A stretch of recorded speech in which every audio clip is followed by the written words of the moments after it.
Why do so many people pass away before reaching 85, even when they seemed perfectly fine in their 70s?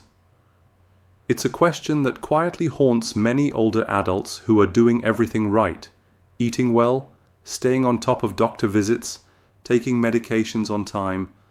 But what if the real threats to a long life aren't dramatic events, but tiny, invisible habits that chip away at you slowly? Things you do or don't do every single day.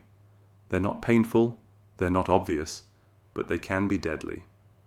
In this video, we're diving deep into 5 of the most common, often overlooked mistakes that quietly sabotage longevity. These aren't just vague health tips.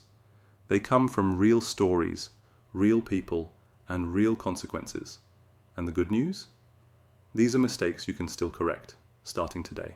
The first mistake is something surprisingly simple. People stop moving.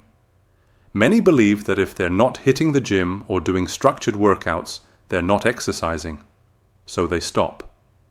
But it's the everyday motion, the standing, stretching, walking, reaching, that keeps your body alive and functioning.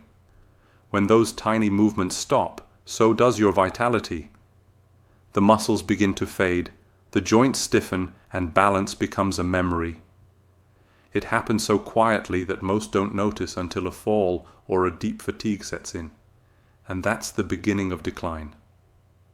Movement isn't just about staying strong. It keeps your blood flowing, your brain sharp, your lungs expanding, your mood stable. In fact, a study found that standing up and moving for just 3 minutes every half hour slashes the risk of early death by over 30%. Take Walter, a retired bus driver.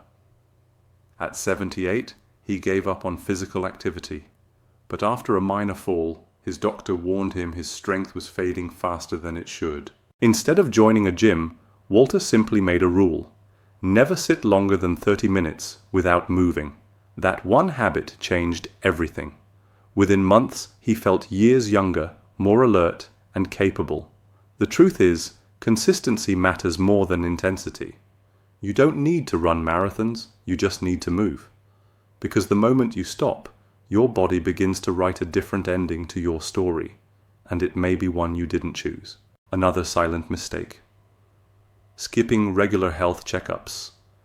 Many older adults wait until something hurts, but by then it might be too late. High blood pressure, diabetes, and even cancer often show no symptoms at first. And when left unchecked, they damage the body from the inside out. Evelyn, a 72-year-old grandmother, felt fine, just a bit tired now and then. But a gentle push from her daughter led her to a full checkup. Her blood sugar was dangerously high. She was pre-diabetic without even knowing it. But because they caught it early, small changes in her diet and routine helped her bounce back without medication. She avoided a crisis simply by being proactive. Many people avoid checkups out of fear. Fear of bad news, fear of aging, fear of being told to change. But that fear steals control. Regular screenings aren't just about detecting illness. They're about preserving peace of mind, giving you the chance to steer your future instead of drifting into it blindly. What you don't know can hurt you, but what you do know, that's power. Loneliness is another hidden danger, often overlooked, yet devastating. People assume aging means more time alone, and slowly, they let go of friendships, stop attending gatherings, avoid reaching out. But that isolation doesn't just affect your mood, it affects your biology.